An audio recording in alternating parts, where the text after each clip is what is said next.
부활절 첫 주에는 마가 요한이 기록했던 마가의 부활 현장에 대해서 설교했고, 두 번째 주 지난주에는 고린도전서 15장을 중심으로 해서 사도 바울의 부활에 대해서 공부했고, 오늘은 사도 요한이 쓴 그리스도의 부활에 대해서 공부합니다.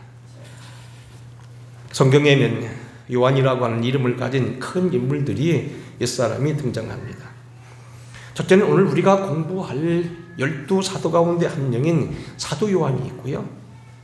두 번째는 주님의 준비자였던 광야에서 소리치던 세리 요한이 있었고, 또 마가복음을 썼던 마가도 사실은 이름이 마가 요한입니다. 그래서 주인집 부잣집 아들 마가, 다락방의 주인집 아들 젊은 사람 마가 요한, 그리고 시몬 베드로의 아버지도 사실 요한입니다. 시몬을 가리켜서 말하기를 바요나 시몬아, 요나의 아들아 내가 보겠도다 했는데, 이 요나라는 말이나 요한의 이름은 같은 이름입니다. 히브리식 구약성경 이름은 요나이고 바로 헬라식 이름은 요한, 같은 이름이에요. 그래서 시몬 베드로의 아버지도 요한입니다. 그런가 하면 사도행전 4장 6절에 보게 되면 초대교회의 오순절 이후로 교회가 부흥되자 큰 핍박이 일어나는데, 사도들을 데려다 놓고 매를 치고 협박한 인물 가운데 대제사장 안나스와 예수님을 십자가에 못 박았던 가야바와 알렉사라는 이름과 함께 요한이라는 이름이 또 다른 동명이인이 등장하게 됩니다.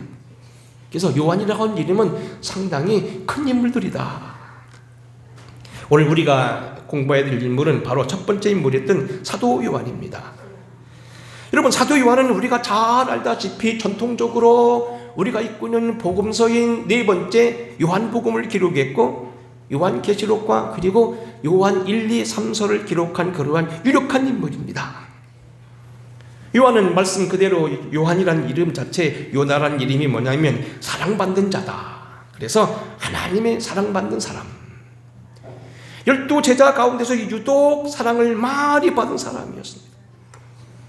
우리가 알다시피 해당장 야이로의 딸이 죽었을 때에 많은 제자들은 밖에서 대기하고 들어가지 못했지만 그 방 안에는 베드로와 요한과 야고보가 들어가 있었습니다. 그 집에 이르러 베드로와 요한과 야고보와 아이의 부모 위에는 함께 들어가기를 허락하지 아니하시니라. 마태복음 17장 1절 8절에도 보게 되면 변화산에 올라가서 기도할 때도 역시 이 세 사람만 데리고 들어가고, 최후의 만찬을 드시고 겟세마네 동산에서 기도할 때도 예수님이 유독 이 세 사람을 데리고 갔습니다. 엿새 후에 예수께서 베드로와 야고보와 그 형제 요한을 데리시고 따로 높은 산에 올라가셨더니 그들 앞에서 변형되사 그 얼굴이 해같이 빛나며 옷이 빛과 같이 휘어졌더라.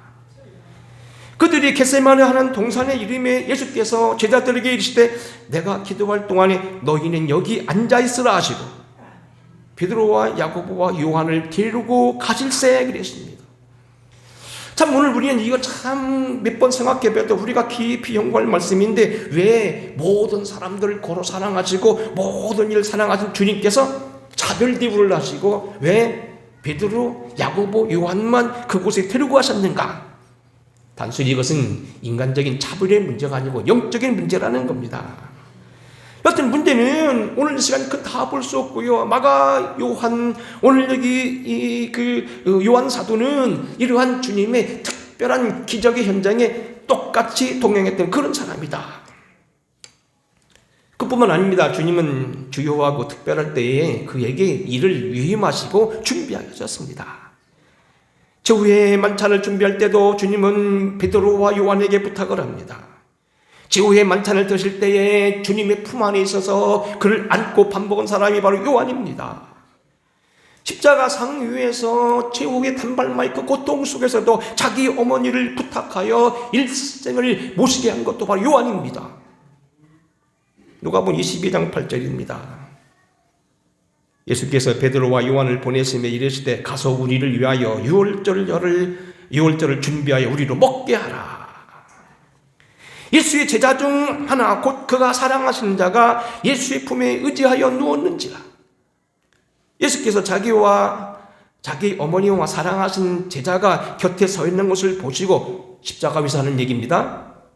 어머니에게 말씀하시되 여자여 보소서 아들이니이다. 또 그 제자에게 이르시되 보라 내 어머니라 하신데 그때부터 그 제자가 자기 집에 모시니라. 여하튼 문제는 여기 그래서 그 뒤에 또 십자가 위에서 끝까지 따라갔던 인물이 바로 이 요한입니다.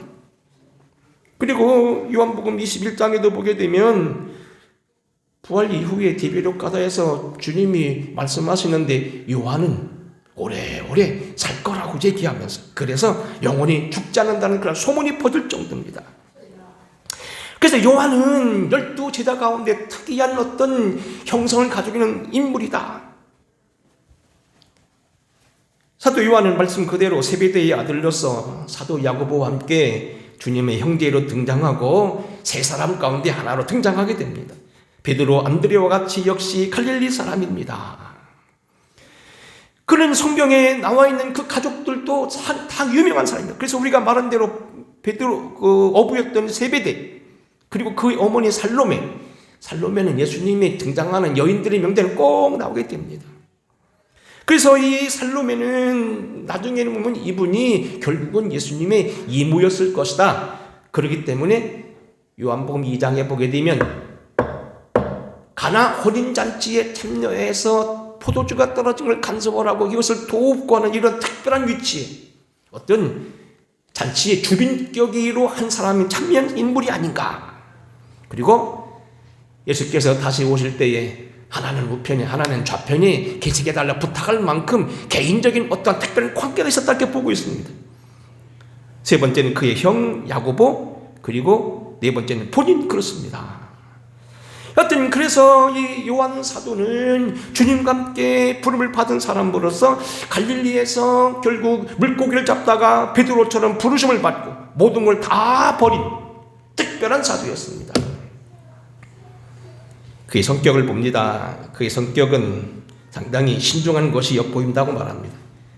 헬라 유명한 의사였던 히포크라테스라는 사람의 형격을 네 가지로 표현합니다만 그 중에 가장 신중하고 상당히 조심하는 그런 소심한 성격이 우울질인데 베드로 요한 여기 베드로는 아니고 요한이 바로 그랬다는 거예요. 우리는 알다시피 사도행전 3장에 보게 되면 성전 미문에서 앉아있는 병자를 일으킬 때도 거기 보면 베드로와 요한이 주목했다고 되어 있습니다. 같은 사역자입니다. 사마리아에도 8장에 보게 되면 빌립보사를 통하여 큰 성령이 감정했을 때 초대교회에서 소위 말하자면 검사관들을 보내는데 그 중에 하나가 뭐냐면 베드로와 요한이었습니다.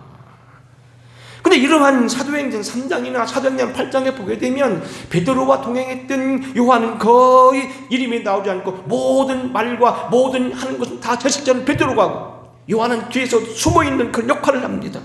굉장히 소심하고 조용하고 드러내지 않는 성격이었다. 동시에 그는 정열적이고 과격한 면이 보입니다. 마가복음 3장에 보게 되면 12를 세웠는데 시몬 베드로라는 이름과 함께 여기 세베대의 아들 야고보와 요한을 세웠는데 이 둘에게는 보아너게라는 이름을 주셨다 했는데 바로 우리 전동소리의 아들이다. 그리고 우리가 알다시피 주님 가실 때에 사마리아 사람들이 길을 막게 되니까 하늘로부터 불을 내리라고 했던 그러한 이중적인 어떠한 그런 성격을 가지고 있는 사람이었다는 겁니다. 여하튼 문제는 뭐냐면 이 요한 사도는 성격이 조용하고 소심한 반면에 거의 앞에 드러나지 않는 그러한 특이한 인물, 요한복음을 쓰면서도 거의 이름이 드러나지 않다가 맨 마지막 장에 보면 사랑받는 제자라고 하는 이 말 몇 마디 말고는 거의 기록하지 않는 특이한 인물이었다는 겁니다. 요한 사도의 마지막은 전설로 알려진 많은 것들이 있습니다. 에베소로 교회에서 나중에 초빙을 받아서 이 요한 사도가 거기서 체부를 마치게 되었는데요. 이것은 이레니우스라는 유명한 교부가 있습니다. 에베소의 폴리크라테스라는 분, 알렉산드리아 클레멘트라는 유명한 속사도 시대의 교부, 오늘날 많은 책을 남기고 근거를 남겼던 그런 분들입니다만 그들이 이렇게 말하고 있습니다.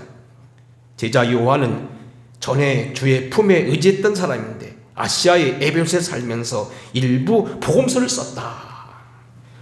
결국 그런 고령이 되어서 가장 장수한 사람, 적어도 100세 이상을 살았던 특별한 사람인데 전설도 많이 남기고 있습니다. 도미티아누스 제위 시절에 황제에게 박해를 받았는데 독배를 마셨으나 의리마 사약을 받았는데 죽지 않았고 펄펄 끓는 기름가마 속에 넣었는데 살아나왔다는 얘기입니다. 그리고 우리가 알다시피 요한 사도는 반모섬에 잠시 유배됐을 때 그때 요한계시록을 썼다는 그런 기록도 있습니다. 이런 전설도 있습니다. 워낙 오래 사셨으니까 아마 전설이 하면 120세 정도 살았다고 그렇게 된 것 같아요. 교회 나올 힘이 없으니까 나중엔 제자들이 그를 의자에 앉은 채로 의자를 떠밀고 들어왔다는 겁니다. 그럼 강대상이 일어나서 바듯이 부축 일어나면서 한마디 했다는 겁니다. 여러분 형제들 서로 사랑하시오. 주님은 우리에게 주님이 되십니다. 젊은이들이여 서로 사랑하라. 한마디만 하면 눈물바다가 되었다는 거예요. 그래서 어쨌든 이 요한은 마리아를 오래 모시고 살았고 최후를 에베소에서 보냈고 그리고 요한 사도로서 별일이네.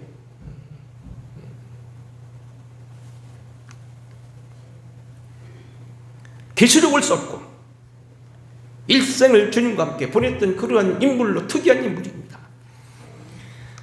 터키 에베소에 가게 되면 십자가 형태의 장방 60m나 되는 큰 예배당이 요한 예배당 지금도 있고 거기 오늘 주부의 앞에 보게 되면 그 문 앞에 있는 그 무덤 앞에 있는 문이 여기 주부에 제가 그림으로 넣습니다.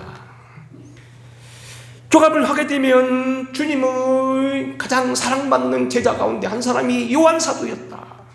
근데 그 요한 사도의 부활은 어땠냐는 겁니다.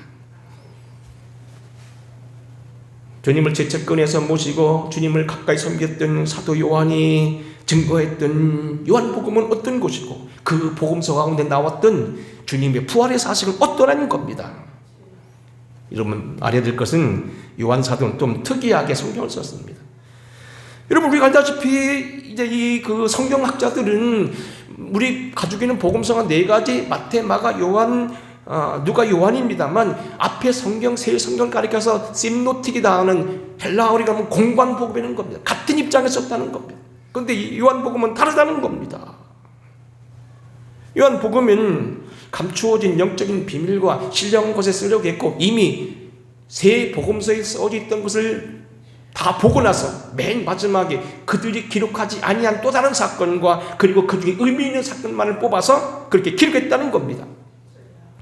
우리가 오늘 공부한 대로 이 책에 기록되지 않은 것도 많이 행하였으나 오직 이것을 기록하면 그분이 하나님의 아들이고 이분을 믿어 영생에 이르는 것을 우리에게 전하려고 했던 특별한 복음이었다는 겁니다. 그래서 신학자들은 제4복음이라고는 그런 이름으로 이 설교를 하게 됩니다. 사도 요한이 기록했던 그러한 예수의 부활은 어떤 부활인가? 첫째는 오늘 본문 19절로 20절 말씀해 보게 되면 제자들이 나타난 장면 중에 나타나는 주님의 부활입니다. 읽어보겠습니다. 19절입니다. 이날 곧 안식 후 전날 저녁 때에 제자들이 유대인들을 두려워하여 모인 곳에 문들을 닫았더니 예수께서 오사 가운데 서서 이르시되 너희에게 평강이 있을지어다. 예수님께서 오실 때 보게 되면 저 유대인들을 두려워해서 모였다는 겁니다. 그들 지금 굉장히 불안해하고 힘들어했다는 겁니다. 근데 그들이 닫힌 문으로 들어오셨다는 건 주님이 지금 특별한 육체를 가지고 있다는 얘기입니다. 우리가 생각하지 못할 어떤 특별한 육체, 시공간의 제한을 초월하고 닫힌 문으로 들어올 수 있는 그런 특이한 육체, 영광의 몸의 형체를 가졌다는 얘기고요. 근데 그도 중요한 건 뭐냐면 가운데 서서 이르셨다는 말씀입니다. 이 가운데 서서 이뤘다는 말씀은 그 뒤로 보게 되면 사도 도마가 있을 때도 마찬가지입니다. 그때도 이렇게 말합니다. 여드레를 지나서 제자들이 다시 집안에 있을 때에 도마도 함께 있고 문들이 닫혔는데 예수께서 오사 가운데 서서 이르시되 그랬습니다. 주님은 부활 이후에 저들에게 나타날 때마다 항상 저들 가운데 서 계셨다는 겁니다.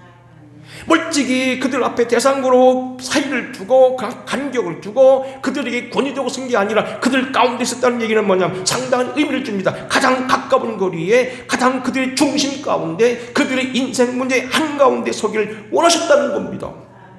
중요한 표현입니다.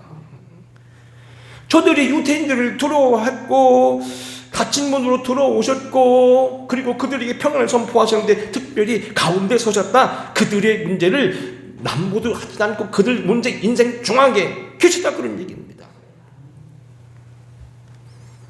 여러분이 오늘도 예배 드리면서 많은 생각을 할 겁니다. 우리 큰아들이 사업이 어렵다는데 어떻게 될까 그 생각도 하고 있는지도 모릅니다. 어떤 분은 따님의 임신의 문제, 따님의 어떤 건강의 문제, 어떤 문제 때문에 지금 많은 번민을 하는지도 모릅니다. 어떤 분은 더 나아가서 나라의 문제를 걱정하면서 코로나로 인하여 이 나라가 어떻게 될 것인가, 정치적으로 이것저것 생각하면서 나라가 바로 서기를 위해 걱정하는 분도 계실 겁니다. 어떤 분들은 개인의 건강이나 병원 문제, 이번 주에 가서 병원 가서 수술을 한다든지 아니면 가족 가운데 누가 가까운 분들이 어떤 중요한 문제를 놓고 일하고 있는 것 때문에 고민하는 분도 계실 겁니다. 근데 그러한 문제들을 주님은 모른 척하는 분이 아니라는 이야기입니다. 주님은 그들의 인생 가운데 있다는 그들의 12명 가운데 있다는 그 표현뿐만 아니고 그들의 인생 중심의 문제, 그들 가운데 가장 근거리에 그들 속에 계시고 그들의 문제 가운데 계시고 그들이 번뇌는 그 해결해야 될 퀘스천 마크, 거기 의문 속에 있는 그들 가운데 중심에 오신다는 겁니다.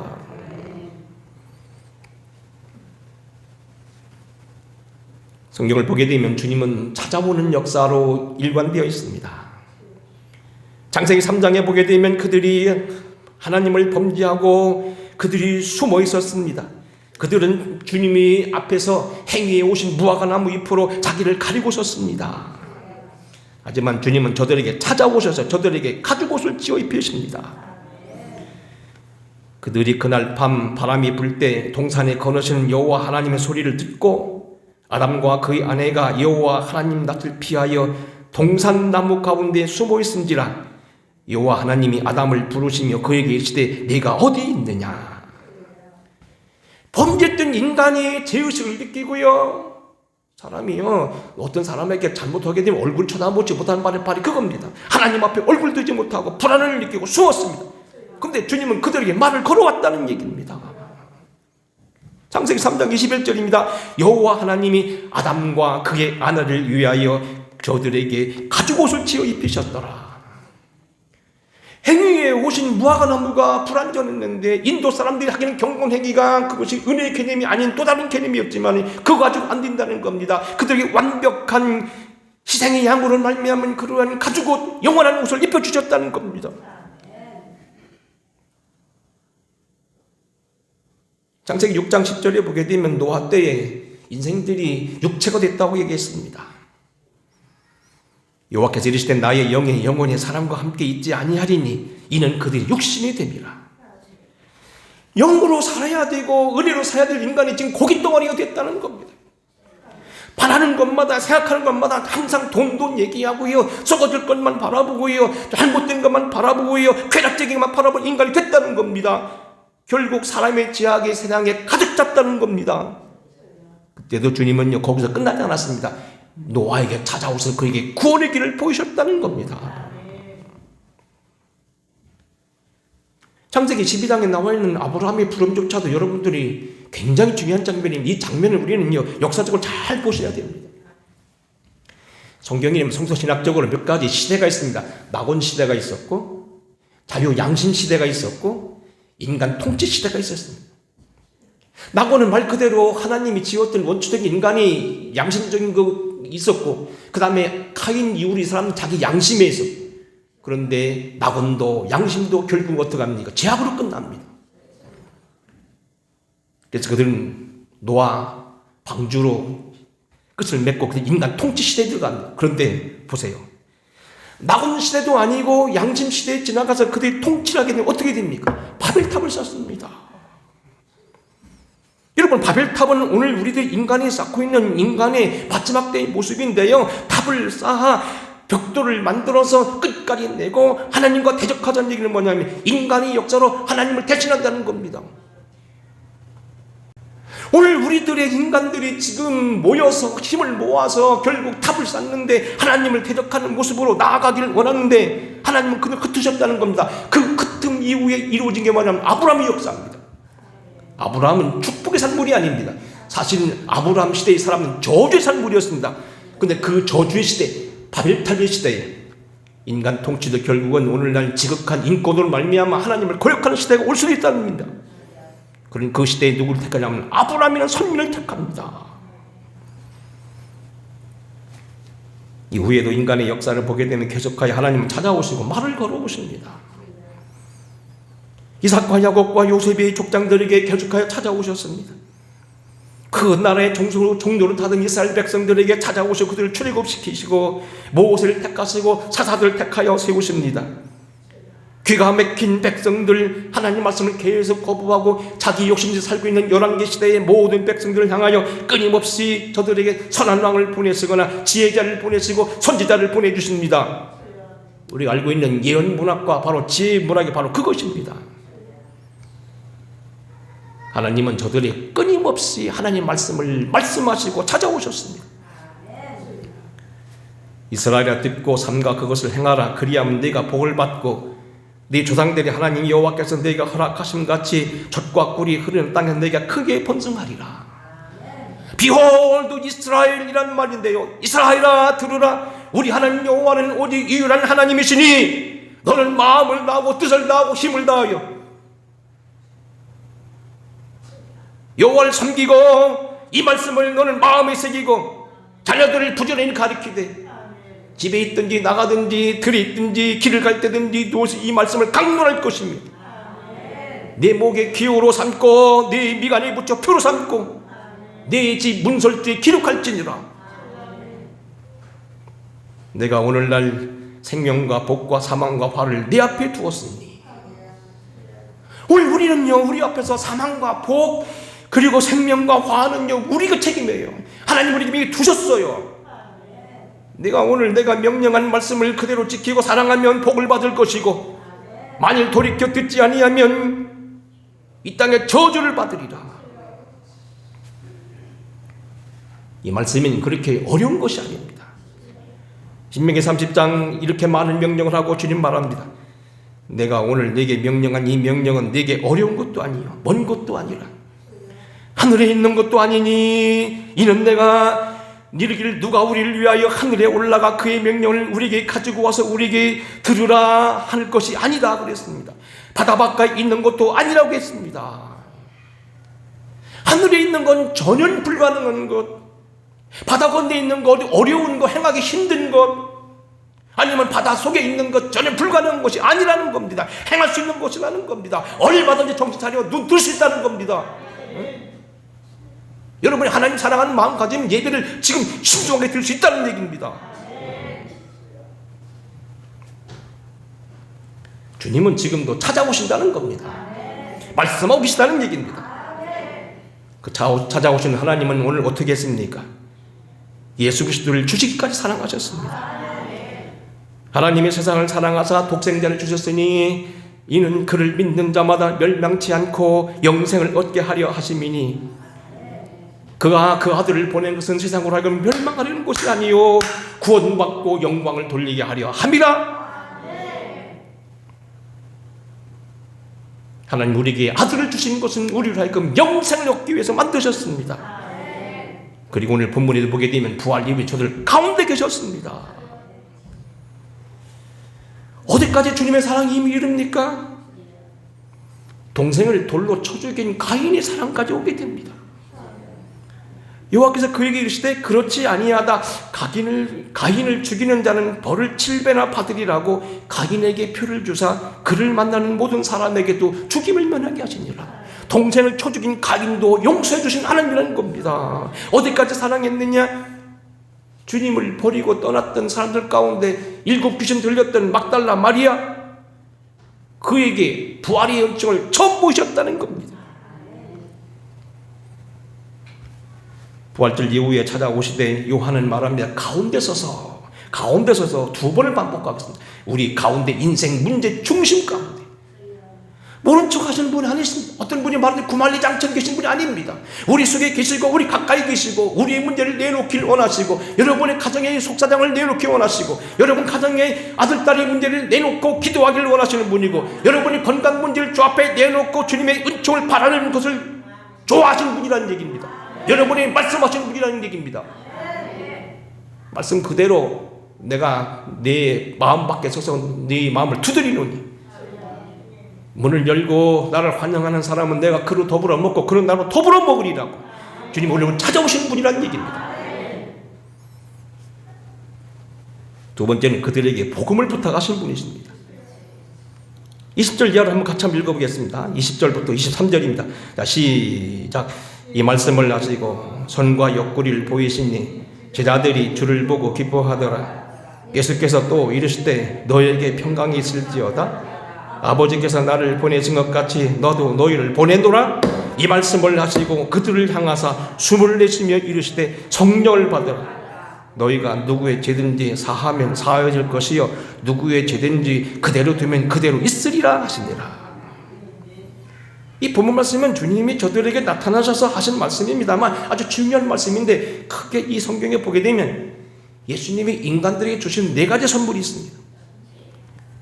학자들은 이것을 네 가지 피라고 영어로 사피라고 하는 선물로 표현합니다. 첫째는 오늘 본문 말씀 19절 20절입니다. 손과 옆구리를 보이셨다. 내가 너를 위해서 지금 죽었다. 그리고 내게 살았다.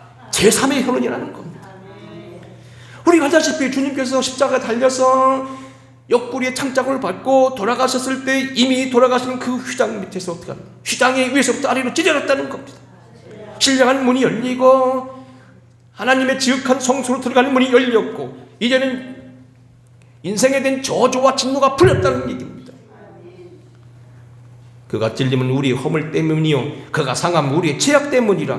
그가 징계를 받으면 우리가 평안을 누리게 되었고 그가 째찍임을 맞음으로 우리는 나음을 얻었도다. 내가 너희를 위해 죽었다는 겁니다. 두 번째는 뭐냐면 19절 20절 반복해 말해 평강이 있을지어다 말합니다. 주님은 저들 오실 때마다 항상 평안입니다. 무슨 얘기가 있습니다만 어느 도시에 하나님을 보기를 원하는 어떤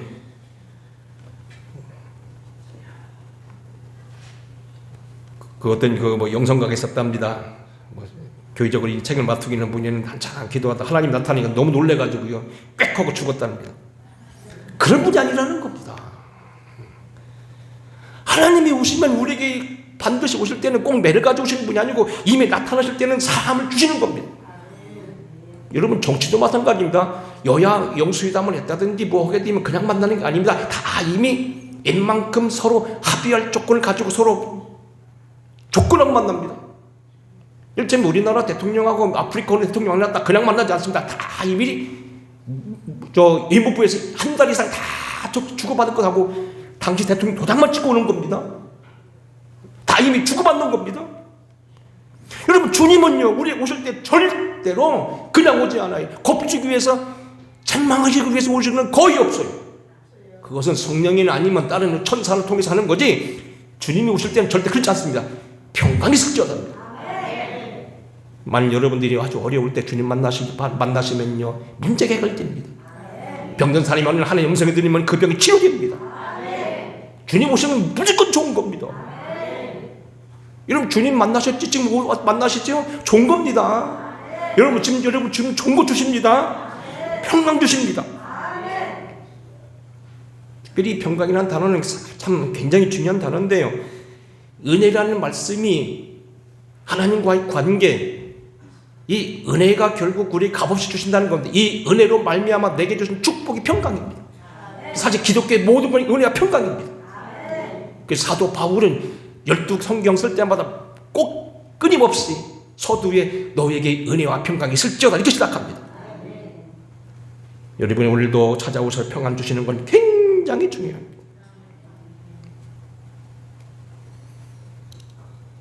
평강의 하나님이 친히 너희로 온전히 거룩하게 하시고 또 너희의 영과 혼과 몸이 우리 주 예수 그리스도로 강림하실 때 흠없이 보존되길 원하신다고. 여러분 육체까지도 평안이 되길 원하는 겁니다. 로마서 5장 1절입니다. 우리가 믿음으로 의롭다함을 받았으니 우리 주 예수 그리스도로 말미암아 우리와 평화를 누리자. 똑같은 평강이라는 단어입니다. 샬롬이라는 단어 한 단어뿐입니다. 또한 이로 말미암아 우리가 믿음으로 서 있는 이 은혜에 들어감을 얻었으며 영광을 바라고 즐거워하느니라. 이뿐 아니라 우리가 환난 중에도 즐거워하나니. 예수님이 우리에게 주신 이 평강은 결국 우리가 환난 중에도 기뻐할 수 있고요, 우리는 영원한 화평을 누리면서 하나님 주신 큰 소망 속에 들어갈 수 있다는 겁니다. 환경이 문제가 아니라는 겁니다. 너희가 삼가 내 말씀을 짓고 행하면 내가 너희를 편안케 한다는 겁니다. 하나님 주신 평안은 우리가 뭡니까? 평강입니다. 평강은 국가 개념을 포함한 넓은 개념입니다. 이 평강을 주님께서 오셔서 선포하셨습니다. 세 번째는요, 21절 보게 되면 세 번째 선물은 사명입니다. 예수께서 이르시되 너희에게 평강이 있을지어다 아버지께서 나를 보내신 것 같이 나도 너희를 보내노라. 내가 주님의 보냄을 받고 고난을 받았지만 결국 승리한 것 같이 너희도 승리할 것이다. 내가 너에게 와서 복음을 전하게 하고 너희를 구원받게 한 건 내가 할 일이다. 내가 너희를 세상에 와서 지금 구원주로 왔다. 나도 너희를 보낸다는 겁니다. 이는 너희는 단순한 사람이 아니요 택하신 족속이요 왕같은 제사장이요 거룩한 나라고 하나님의 소유된 백성이라 그랬습니다. 우리가 바로 하나님의 백성이요 하나님의 제사장이요 하나님의 택하심을 받은 민족이라는 겁니다. 우리가 나라라는 겁니다. 우리는요, 우리 자신이 굉장히 하나님의 거룩한 자임을 꼭 깨달아야 되는 거예요. 주님 우리를 보내셨다는 겁니다. 네 번째는요, 네 가지 선물 중 하나는 뭐냐면 성령의 능력입니다.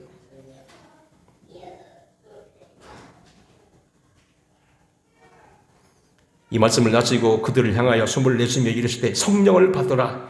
누구의 죄든지 사하면 사해질 것이요 누구의 죄든지 그대로 두면 그대로 있으리라. 오늘 그들에게 제사함을 선포하시고 평안을 주시고 보내지는 모든 그 이루어지는 것은 단순히 그냥 되는 게 아니고 성령의 능력으로 된다는 겁니다.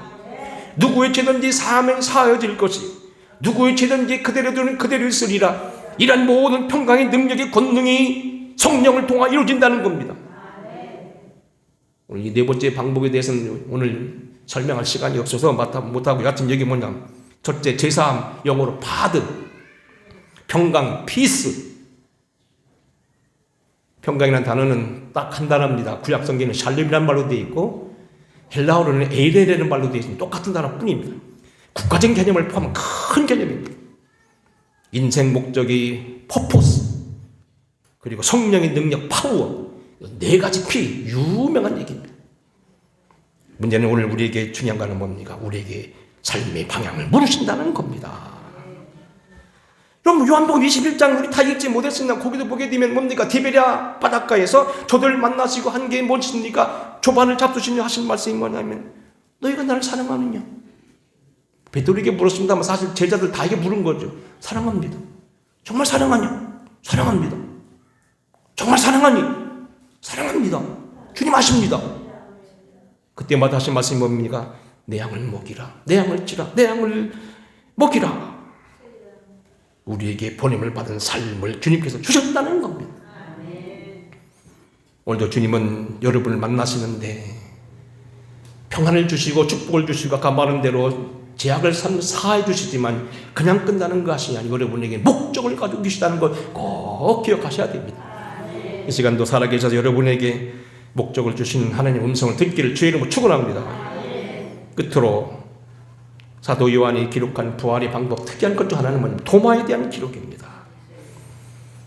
사실 오늘 설교를 3시간 정도 해야 될 것을 1시간이 하다 보니까 저도 무리고 여러분도 굉장히 어려우셔서 하시는 것 같고 오늘따라 자꾸 저도 설교가 참 막 이상하게 드는데 도마에 대한 기록은 요한복음밖에 없습니다. 아까 말한 네 복음 다 말해도 없습니다. 마가복음에도 도마에 대한 기록은 없고 마가복음에도 누가복음에도 없습니다. 다만 제자들이 의심했다는 정도만 나와 있지 누구라 이름이 없습니다. 이는 분명히 나와 있습니다. 디두모 쌍둥이였습니다. 쌍둥이라 불리는 이 도마는 예수님이 계셨을 때 안이 계셨기 때문에 제자들의 말을 듣고 코웃음을 쳤습니다. 그런 일이 다 있어? 자네들 참 이상하네. 헛것 본 거 아니야? 도마가 왜 의심의 길을 택했는지는 여러 가지 3가지 증거가 있습니다. 첫째는 뭐냐면 성격 탓입니다.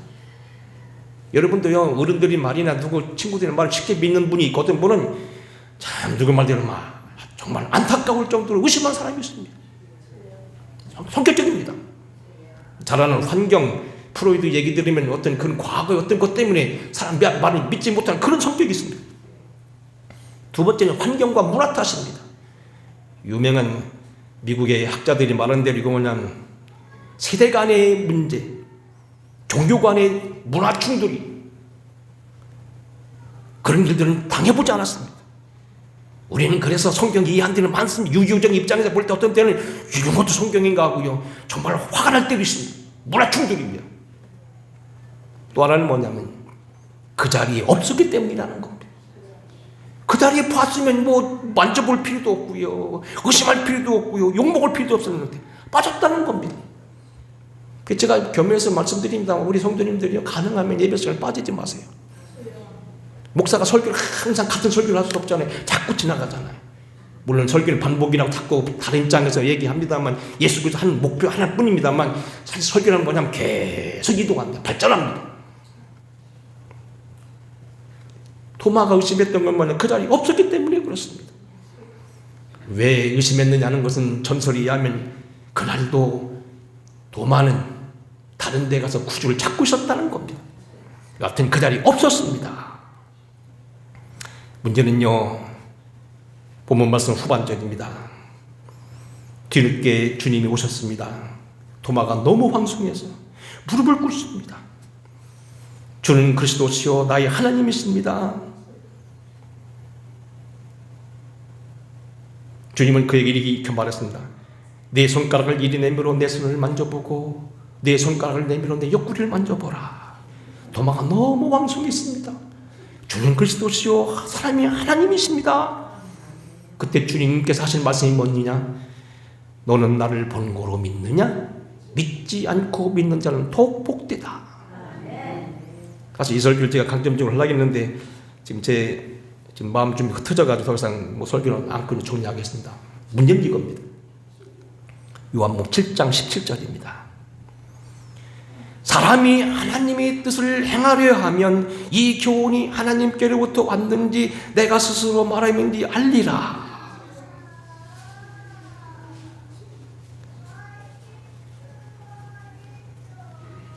요한복음 8장 42절 이하에 보게 되면 거기는 말합니다. 너희 아비 마귀에게서 났으니 너희가 마귀에게 속했기 때문에 내 말 듣지 않는다는 겁니다.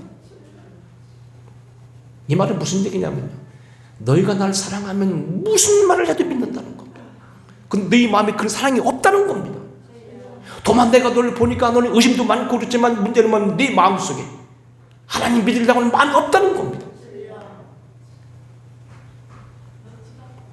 그래서 사실은 믿지 보지 못하고 믿는 사람은 복되다는 겁니다. 존 웨슬리는 이런 얘기를 합니다. 우리 믿음도 중요하지만 성령이 우리에게 역사하셔서 믿게 하신다고 얘기했습니다. 성령의 선배통곡함을 믿는 것, 요한복음 로마서 8장에도 말하지요. 성령이 우리 영으로 더불어 그가 하나님의 자녀인 것을 더불어 증거하신다고. 우리 마음이 열려 있어야 되고 하나님 사람을 믿는 마음이 있어야 된다는 겁니다. 그렇게 믿는 건 복되다는 얘기입니다. 부활에 대한 증거 많이 있습니다. 부활에 대한 어떤 것 많이 증거되는 뭐 문서적인 거는 걸 많이 있습니다. 하지만 그보다 더 중요한 건 뭐냐면 내가 주님을 사랑하느냐는 겁니다.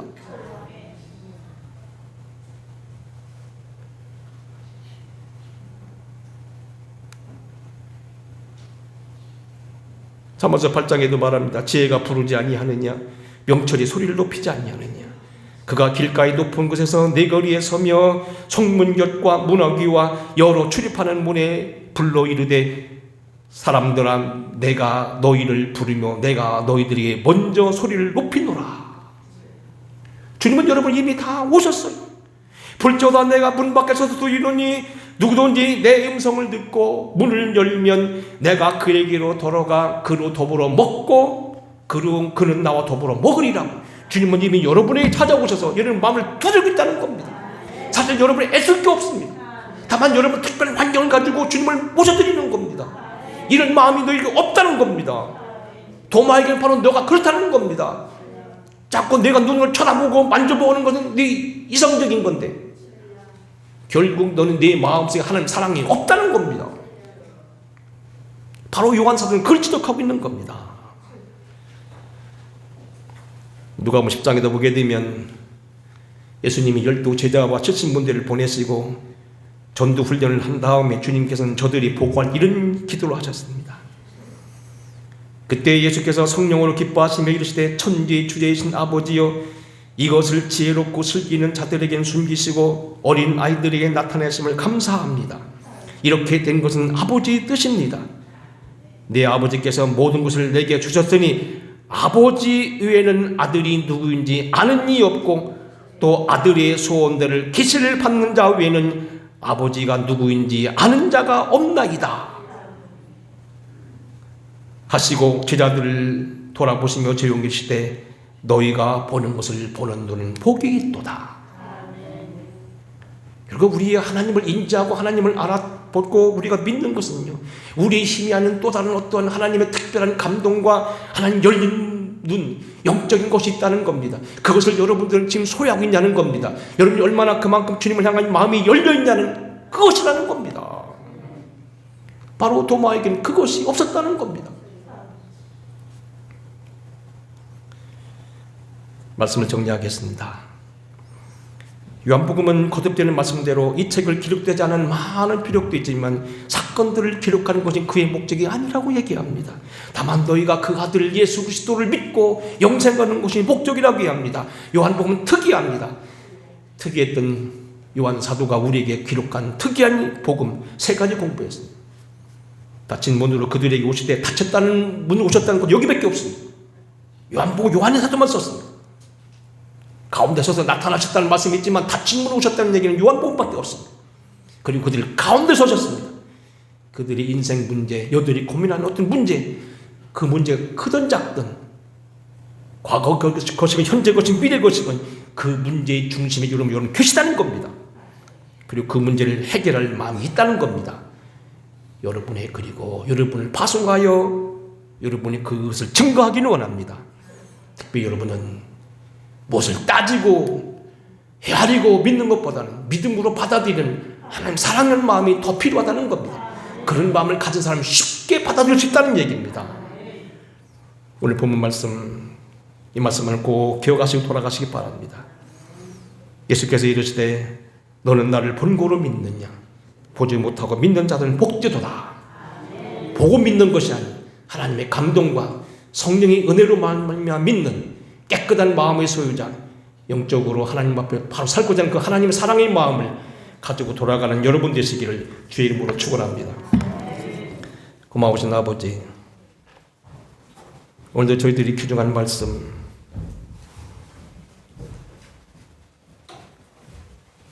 너무 안타까운 마음뿐입니다만 믿음으로 받기를 원합니다.